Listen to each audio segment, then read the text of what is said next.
स्वागत है आप सभी का आपके अपने YouTube चैनल तरुण स्टडी क्लासेस पर।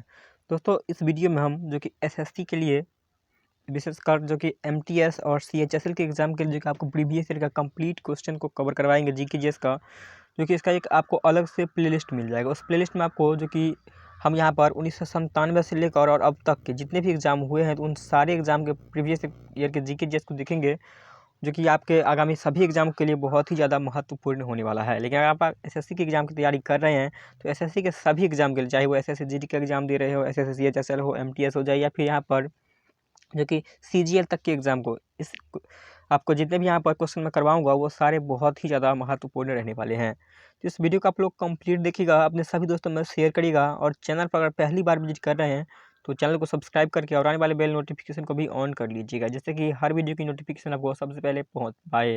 अगर आपको ये पीडीएफ जो कि फ्री में चाहिए तो आप मेरे वीडियो के डिस्क्रिप्शन में आपको टेलीग्राम का लिंक मिल जाएगा, वहाँ से आप आसानी से ज्वाइन कर सकते हैं। वहाँ पर आपको सारा पीडीएफ जो कि फ्री में प्रोवाइड करवाया जाएगा।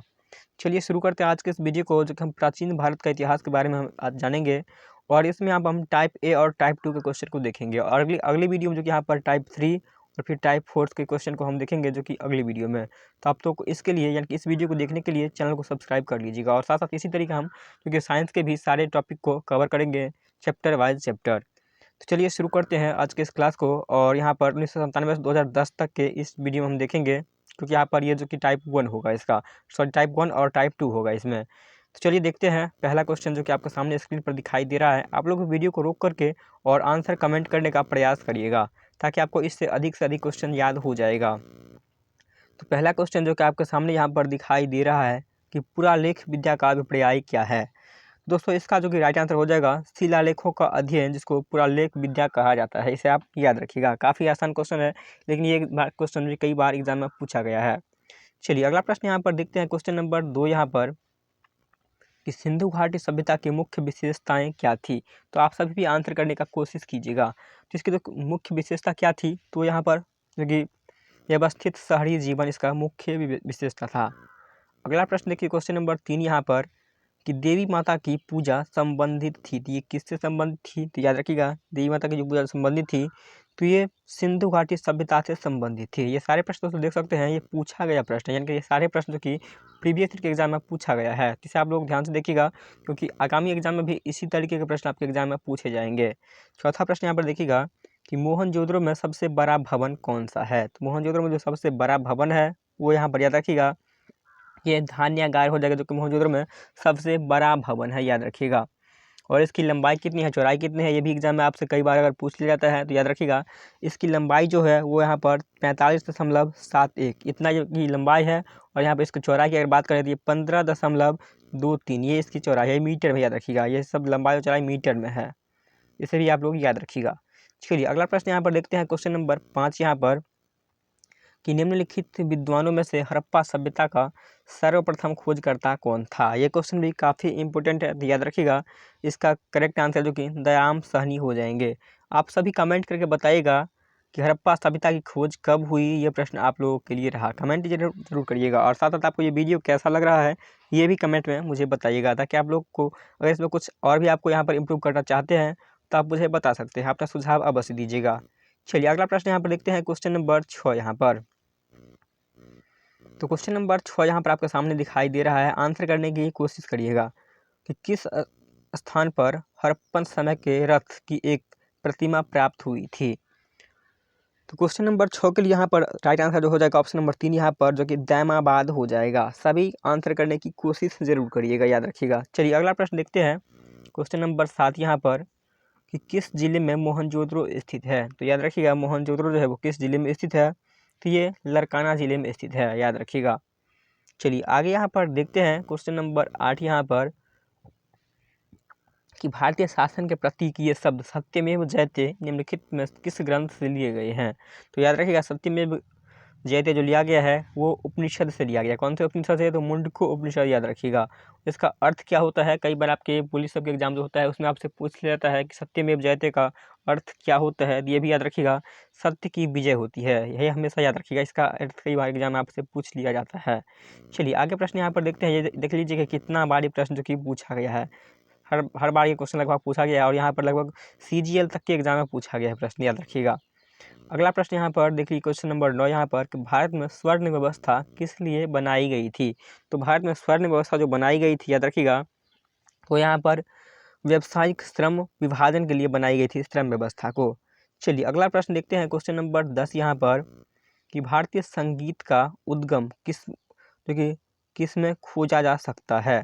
ये क्वेश्चन भी काफ़ी इंपॉर्टेंट है, कई बार आपके एग्जाम में पूछा गया है। तो याद रखिएगा ये सामवेद की संहिता में जो कि यहाँ पर खोजा गया था। याद रखिएगा सामवेद का संबंध किससे है, ये सभी क्वेश्चन आपसे एग्जाम में पूछा जा सकता है। तो वो सामवेद, याद रखिएगा सामवेद का संबंध संगीत से है। चलिए अगला प्रश्न यहाँ पर देखते हैं क्वेश्चन नंबर 11 यहाँ पर। क्वेश्चन नंबर 11 आपके सामने यहाँ पर स्क्रीन पर दिखाई दे रहा है कि आरंभिक वैदिक काल में स्वर्ण व्यवस्था आधारित थी। तो वो किस पर आधारित थी, याद रखिएगा वो वहाँ पर व्यवसाय पर आधारित थी। अगला प्रश्न यहाँ पर देखते हैं क्वेश्चन नंबर 12 यहाँ पर कि निम्नलिखित में से ऋग्वेद काल के दौरान किसकी जानकारी नहीं थी। तो याद रखिए किसकी जानकारी नहीं थी, तो यहाँ पर क्योंकि वर्ण व्यवस्था की जानकारी नहीं थी। याद रखिएगा किसकी जानकारी नहीं, तो ऋग्वेद काल में जो कि वर्ण व्यवस्था यानी कि जाति के आधार पर जैसे 4 भागों में बांटा गया। याद रखिएगा ब्राह्मण, क्षत्रिय, वैश्य और शूद्र। ये भी क्वेश्चन आपसे एग्जाम में पूछा गया जा सकता है और कई बार पूछ लिया भी गया है कि वर्ण कितना है। तो याद रखिएगा वर्ण जो कि 4 है। सबसे प्रथम स्थान ब्राह्मण आता है, फिर यहाँ पर क्षत्रिय, फिर यहाँ पर वैश्य और शूद्र। तो ये 4 वर्ण है, इसे भी आप लोग याद रखिएगा। चलिए आगे प्रश्न यहाँ पर देखते हैं क्वेश्चन नंबर 13 यहाँ पर कि निम्नलिखित में से कौन सा अन्न मनुष्य द्वारा सबसे पहले प्रयोग होने वालों में से था। तो याद रखिएगा सबसे पहले मनुष्य कौन से अन्न का प्रयोग किया था, तो यहाँ पर सबसे पहले जो कि जौ का प्रयोग किया था। और कई बार ऑप्शन आपको यब देखने के लिए मिलता है, तो आप यहाँ पर कंफ्यूज बिल्कुल भी नहीं होना है, यब भी इसका सही आंसर, क्योंकि यहाँ पर जौ को ही यब कहा जाता था। याद रखिएगा। चलिए अगला देखते हैं क्वेश्चन नंबर 14 यहाँ पर। क्वेश्चन नंबर 14 देखिएगा कि यज्ञ सूत्र निम्न में से किस वेद में है। तो जितने भी दोस्तों यहाँ पर यज्ञ सूत्र या फिर मंत्र की बात करें, तो याद रखिएगा आप यहाँ पर यजुर्वेद ही आपको लगाना है। मंत्र से रिलेटेड जो भी यहाँ पर क्वेश्चन आए, तो आपको यहाँ पर अगर नहीं याद है क्वेश्चन का एक्यूरेट आंसर, तो आप यजुर्वेद लगाइएगा। एक पूरे लगा यहाँ पर 90% आपका सही आंसर हो जाएगा। चलिए आगे यहाँ पर देखते हैं क्वेश्चन यहाँ पर, जैसे यहाँ पर सूत्र के बारे में यहाँ पर दिया गया है। तो सूत्र जैसे आप यहाँ पर किसी भी फार्मूला मैथ के क्वेश्चन तो आप सूत्र लगाते हैं, तो उसी तरह के आप यज्ञ शब्द में जो कि यहाँ पर मंत्र का उच्चारण होता है, तो उसे सूत्र यहाँ पर कहा गया है। तो आप यहाँ पर यजुर्वेद लगा सकते हैं। चलिए आगे यहाँ पर देखिए क्वेश्चन नंबर 15 यहाँ पर कि जुरासिक काल का माना गया यहाँ पर पूरी तरह तैयार वृक्षीय फॉसिल कहाँ पाया गया है। तो याद रखिएगा इसका करेक्ट आंसर ऑप्शन नंबर 2 हो जाएगा, छत्तीसगढ़ में पाया गया है। याद रखिएगा। चलिए आगे यहाँ पर देखते हैं क्वेश्चन नंबर 16 यहाँ पर कि सिंधु घाटी सभ्यता की लिपि कौन सी थी। तो याद रखिएगा सिंधु घाटी सभ्यता की लिपि कौन सी थी। काफ़ी सारे ऑप्शन जो कि यहाँ पर आपको काफ़ी सारे कैंडिडेट यहाँ पर जो कि खरोष्टी मार देते हैं, बट ये यहाँ पर इसका आंसर नहीं होगा दोस्तों, क्योंकि सिंधु घाटी सभ्यता की लिपि जो है वो अभी तक ज्ञात ही नहीं हुआ है। क्योंकि यहाँ पर सिंधु घाटी सभ्यता की जो लिपि थी उसका यहाँ पर ज्ञात यहाँ पर नहीं किया गया है। और अभी यहाँ पर इसका दोस्तों सिंधु घाटी उसमें जो कि सिंधु अभी भी जो कि यहाँ पर ज्ञात नहीं है। सिंधु लिपि की जो भाषा थी उसकी भाषा थी भी यहाँ पर अज्ञात है, जिस कारण से यहाँ पर इसका अन्वेषण अभी भी नहीं हो सका है, यानी कि इसको पढ़ा नहीं गया है। चलिए अगला प्रश्न देखते हैं क्वेश्चन नंबर 17 यहाँ पर कि निम्नलिखित में से कौन सी जनजातीय सभा सामान्य रूप से जनजातीय सरदार मुखिया के चुनाव में शामिल होती थी। तो याद रखिएगा क्वेश्चन नंबर 17 के लिए यहाँ पर जो कि करेक्ट आंसर ऑप्शन नंबर 1 हो जाएगा, समिति हो जाएगा। चलिए आगे यहाँ पर देखते हैं क्वेश्चन नंबर 18 यहाँ पर। तो क्वेश्चन नंबर 18 देखेंगे उपनिषद शब्द का शाब्दिक रूप से क्या अर्थ होता है। तो क्वेश्चन नंबर 18 के लिए यहाँ पर जो कि सही उत्तर ऑप्शन नंबर 3 याद रखिएगा, उपनिषद का अर्थ जो कि पास बैठना होता है। ऑप्शन नंबर 3 इसका करेक्ट आंसर हो जाएगा क्वेश्चन नंबर 18 के लिए। चलिए अगला प्रश्न आप देख लीजिए क्वेश्चन कितना बार पूछा गया है। क्वेश्चन नंबर 19 यहाँ पर देखिएगा जो कि CGL में पूछा गया है, और साथ साथ यहाँ पर ये आर्यन जनजातियों की प्राचीनतम बस्ती कहाँ है। तो क्वेश्चन नंबर 19 के लिए यहाँ पर जो कि करेक्ट आंसर कितना हो जाएगा, याद रखिएगा ये सप्त सिंधु हो जाएगा। ऑप्शन नंबर 3 इसका राइट आंसर हो जाएगा क्वेश्चन नंबर 20 के लिए। चलिए आगे देखते हैं क्वेश्चन नंबर 20 यहाँ पर कि सिंधु अर्थव्यवस्था की ताकत थी तो किस प्रकार की थी। तो क्वेश्चन नंबर 20 के लिए यहाँ पर याद रखिएगा वही किस पर व्यवस्था थी, अर्थव्यवस्था जो थी उसकी ताकत क्या थी, तो सबसे मजबूत वो कृषि था। ऑप्शन नंबर 1 इसका करेक्ट आंसर हो जाएगा क्वेश्चन नंबर 20 के लिए। अगला प्रश्न यहाँ पर देखिए क्वेश्चन नंबर 21 यहाँ पर कि महाभारत का आरंभिक नाम क्या है। दोस्तों ये क्वेश्चन का आंसर कितना बार हम लाइव में भी आपको बता चुके हैं, और साथ साथ कितना बार जो यहाँ पर ऐसे रिकॉर्डेड क्लास में भी आपको हम बताए हैं। तो याद रखिएगा महाभारत का जो कि प्रारंभिक नाम क्या था, तो वो जय संहिता था। ऑप्शन नंबर 2 इसका याद रखिए क्वेश्चन नंबर 21 के लिए। काफ़ी इंपोर्टेंट है ये प्रश्न भी। चलिए अगला देखिए क्वेश्चन नंबर 22 यहाँ पर कि सिंधु घाटी सभ्यता में कालीबंगा निम्नलिखित में से किसके लिए प्रसिद्ध है। तो याद रखिए कालीबंगा किसके लिए प्रसिद्ध है, तो ये जो कि मिट्टी के पात्र के लिए प्रसिद्ध है। यहाँ से मिट्टी के पात्र होने का प्रमाण प्राप्त हुआ था, याद रखिएगा। अगला प्रश्न देखिए क्वेश्चन नंबर 23 यहाँ पर कि जिस मनीषी यानी कि पंडित ने दक्षिण भारत का आर्यीकरण किया वे थे, तो वो कौन थे। तो इसके लिए यहाँ पर याद रखिएगा ऑप्शन नंबर 3 यहाँ पर जो कि अगस्त्य हो जाएगा। ऑप्शन नंबर 3 इसका करेक्ट आंसर है। चलिए अगला प्रश्न देखते हैं क्वेश्चन नंबर 24 यहाँ पर कि प्राचीनतम भारतीय सभ्यता का नाम बताइए। तो प्राचीनतम भारतीय सभ्यता कौन थी, तो याद रखिएगा वो सिंधु घाटी सभ्यता थी, जो कि सबसे प्राचीनतम सभ्यता थी। अगला प्रश्न यहाँ पर देखिए क्वेश्चन नंबर 25 यहाँ पर। तो क्वेश्चन नंबर 25 आपके सामने यहाँ पर दिखाई दे रहा है कि सिंधु घाटी का कौन सा एक जो कि स्थल पाकिस्तान में है। तो याद रखिएगा सिंधु घाटी सभ्यता का कौन सा स्थल जो कि पाकिस्तान में है, तो ये हड़प्पा जो कि पाकिस्तान में स्थित है, याद रखिएगा। चलिए अगला प्रश्न यहाँ पर देखते हैं क्वेश्चन नंबर 26 यहाँ पर कि विषम शब्द यहाँ पर याद कीजिए। क्वेश्चन नंबर 26 के लिए यहाँ आपको 4 ऑप्शन दिए गए हैं, इसमें से आपको विषम यानी अलग ऑप्शन चुनना है। तो कौन सा इसमें जो कि अलग दिया गया है, तो याद रखिएगा कौन सा इसमें अलग दिया गया है, तो ये विष्णु पुराण जो कि यहाँ पर अलग हो जाएगा, क्योंकि यहाँ पर इसमें ये पुराण है, बाकी सारे यहाँ पर वेद हैं। सामवेद, यजुर्वेद, ऋग्वेद और अथर्ववेद, यहाँ पर 4 वेद होते हैं, याद रखिएगा। वेद से आपसे अगर पूछे कि वेद कितना होता है, तो वेद जो कि 4 होता है, याद रखिएगा। और अगर यहाँ पर पुराण की अगर बात करें दोस्तों, तो याद रखिएगा पुराण जो होता है वो 18 होता है, तो इसे भी आप लोग याद रखिएगा, पुराण 18 होता है। चलिए अगला प्रश्न देखते हैं क्वेश्चन नंबर 27 यहाँ पर। क्वेश्चन नंबर 27 यहाँ पर देखिएगा कि सिंधु घाटी की सभ्यता के लोग किसकी पूजा करते थे। तो सिंधु घाटी सभ्यता के लोग किसकी पूजा करते थे, तो याद रखिएगा ये जो कि पशुपति की पूजा करते थे, याद रखिएगा। पशुपति किसे कहा गया था, महादेव को पूजा करते थे, यानी महादेव को पशुपति रूप को ये सब पूजा करते थे, इसे याद रखिएगा, काफ़ी इंपॉर्टेंट है। चलिए अगला प्रश्न यहाँ पर देखते हैं क्वेश्चन नंबर 28 यहाँ पर कि उपनिषद क्या है। काफ़ी इंपॉर्टेंट है, उपनिषद क्या है, याद रखिएगा।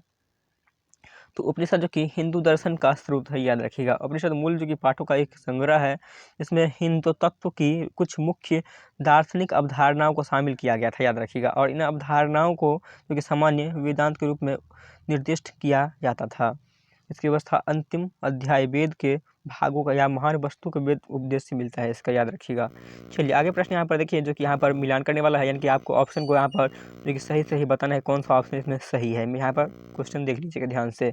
क्वेश्चन एक निम्नलिखित का मेल कीजिए। तो यहाँ पर इसका दोस्तों यहाँ पर मोहनजोदड़ो दिया है, और फिर यहाँ पर तो इसका जो कि राइट आंसर यहाँ पर दिया ही नहीं गया। यहाँ पर कुछ न कुछ यहाँ पर आंसर जो कि गलत है, इसलिए इसका हम यहाँ पर गलत मानते हैं, और एसएससी भी इस प्रश्न को गलत मान के इसको इग्नोर किया था। चलिए आगे देखते हैं क्वेश्चन नंबर 30 यहाँ पर। ऐसे जो भी प्रश्न आएगा तो मैं आपको बता दूंगा। क्वेश्चन नंबर 30 यहाँ पर देखिएगा कि निम्नलिखित में से किस वेद में जादू, चमत्कार तथा मंत्र दिया गया है। तो याद रखिएगा मंत्रों के बारे में किस वेद में दिया गया है, तो ये अथर्ववेद में दिया गया है। कभी कभी आपसे एग्जाम में पूछ लिया जाता है कि अथर्ववेद के ज्ञाता कौन है, तो याद रखिएगा अथर्व ऋषि, याद रखिएगा अथर्व ऋषि जो कि अथर्ववेद के ज्ञाता है, और उनके द्वारा इस वेद का जन्म हुआ था, याद रखिएगा। चलिए आगे यहाँ पर देखते हैं क्वेश्चन नंबर 31 यहाँ पर कि कौन सा वेद धार्मिक अनुष्ठानों से संबंध रखता है। तो याद रखिएगा धार्मिक अनुष्ठानों से जो संबंध रखता है वो यहाँ पर यजुर्वेद हो जाएगा।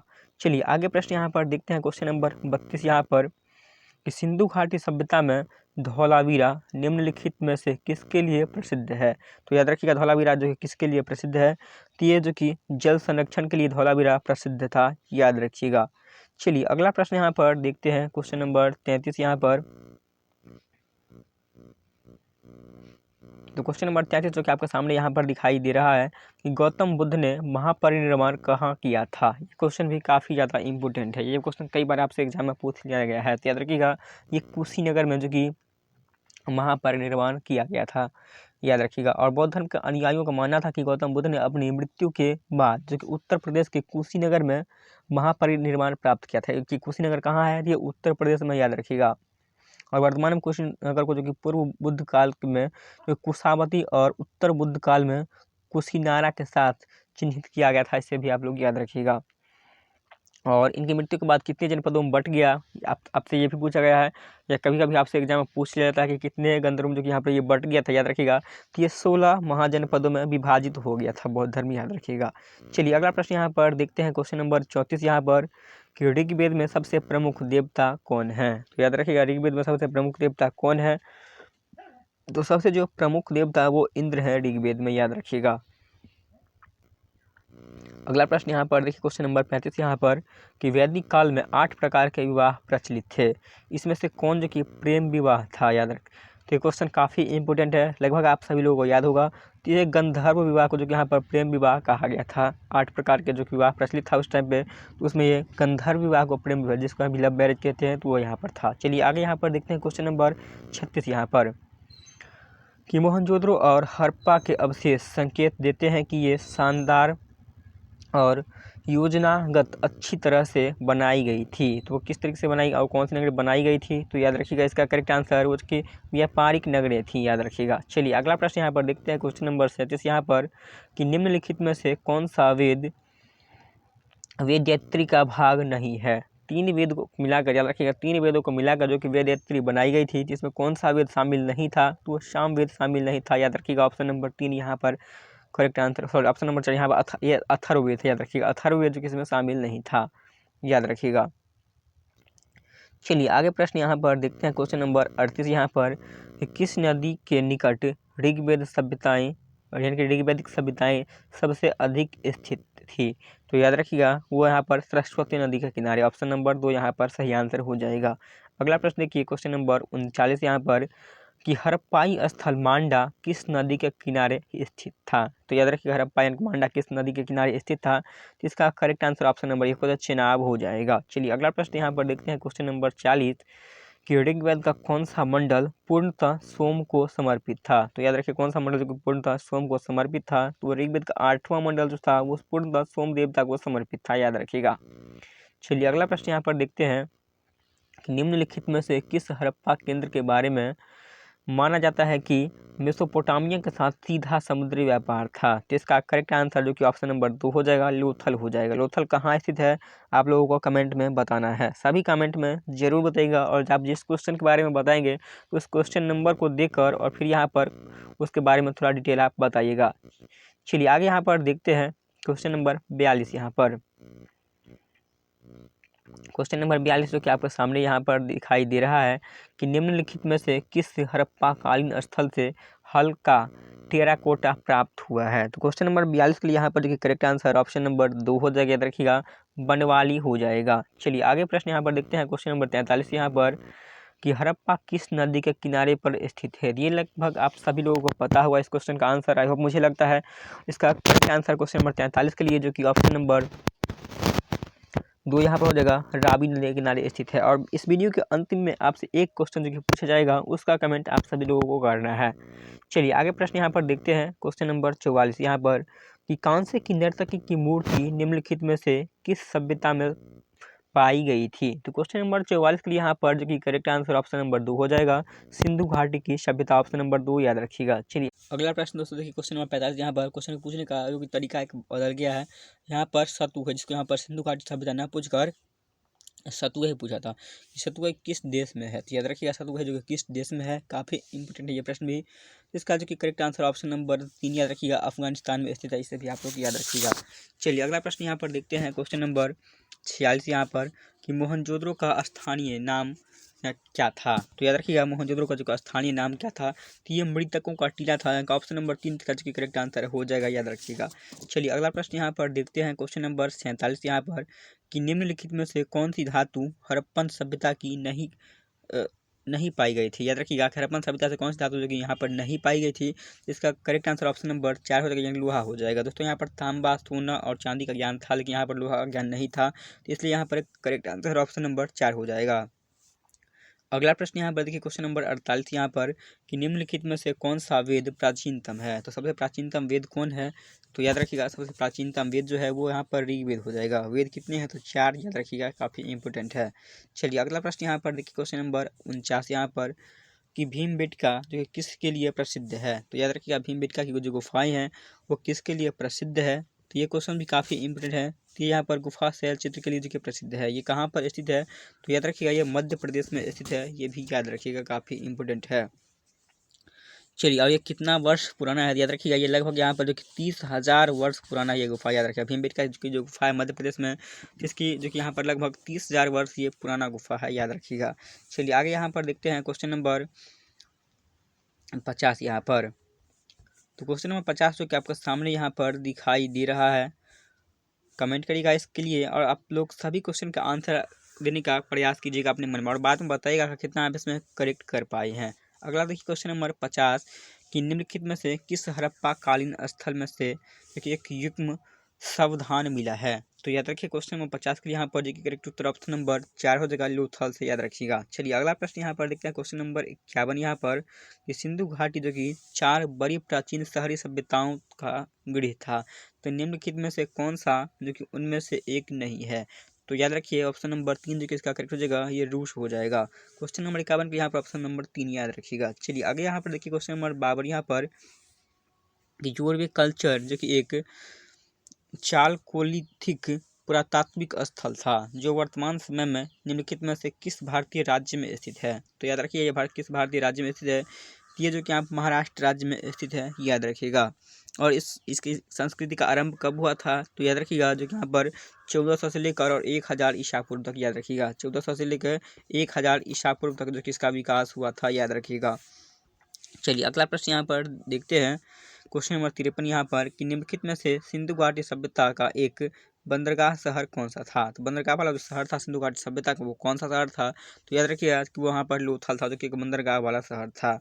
चलिए अगला प्रश्न देखते हैं कि बुर्ज होम जो कि नवपाषाण युगीन स्थल जो कि कहाँ पर स्थित, यानी कि किस राज्य में स्थित है? तो याद रखिएगा ये यहाँ पर जम्मू और कश्मीर राज्य में स्थित है, याद रखिएगा। चलिए आगे यहाँ पर देखते हैं क्वेश्चन नंबर 55 यहाँ पर कि निम्नलिखित में से किस हड़प्पा कालीन स्थल से जुताई वाले क्षेत्र के साक्ष्य मिले हैं? तो याद रखिएगा जुताई वाले क्षेत्र के साक्ष्य कहाँ से मिले हैं? तो ये मिले हैं कालीबंगा से, याद रखिएगा। अगला प्रश्न यहाँ पर देखते हैं क्वेश्चन नंबर 56 यहाँ पर कि दावजाली जो कि हैंडिंग नवपाषाण स्थल जो कि कहाँ पर स्थित है? तो याद रखिए ये कहाँ पर स्थित है? तो ये स्थित है असम में, याद रखिएगा। असम की राजधानी कहाँ है? दिसपुर, याद रखिएगा। और असम के सबसे प्रसिद्ध क्षेत्र कौन सा है? तो ये आप लोगों को कमेंट करके बताना है। चलिए अगला प्रश्न देखते हैं क्वेश्चन नंबर 57 यहाँ पर। तो क्वेश्चन नंबर 57 जो कि आपके सामने यहाँ पर दिखाई दे रहा है कि जो कि महाकल्प को स्तनधारियों का महाकल्प के रूप में भी जाना जाता है। तो याद रखिए आप कौन से महाकल्प को जाना जाता है? तो यहाँ पर क्वेश्चन नंबर 57 के ऑप्शन नंबर 2 याद रखिएगा, जो कि नूतन जीवी जिसको यहाँ पर सीनोजोइक भी कहा जाता है, याद रखिएगा। इसकी का नाम है सीनोजोइक भी, याद रखिएगा। कई बार आपको ऑप्शन में सीनोजोइक ही मिलेगा। अगला प्रश्न देखिए कि निम्नलिखित में से किस पुरातात्विक स्थल पर गर्त आवासों के प्रमाण मिले हैं? तो याद रखिएगा गर्त आवासों के प्रमाण कहाँ से मिले हैं? तो वो मिले हैं बुर्ज होम से, ऑप्शन नंबर 2 इसका करेक्ट आंसर हो जाएगा। अगला प्रश्न देखिए कि पाकिस्तान के किस प्रांत में प्राचीन सभ्यता का स्थल मोहनजोदड़ो स्थित है? तो याद रखिएगा किस स्थान में जो कि मोहनजोदड़ो का स्थित है? तो याद रखिए इसका करेक्ट आंसर जो कि ऑप्शन नंबर 4 यानी कि सिंध प्रांत में, याद रखिएगा। अगला प्रश्न देखिए क्वेश्चन नंबर 60 यहाँ पर भारत में वैदिक सभ्यता किस नदी के किनारे विकसित हुई थी? तो भारत में वैदिक सभ्यता किस नदी के किनारे विकसित हुई थी? काफ़ी इंपोर्टेंट, याद रखिएगा सरस्वती नदी के किनारे विकसित हुई थी, याद रखिएगा।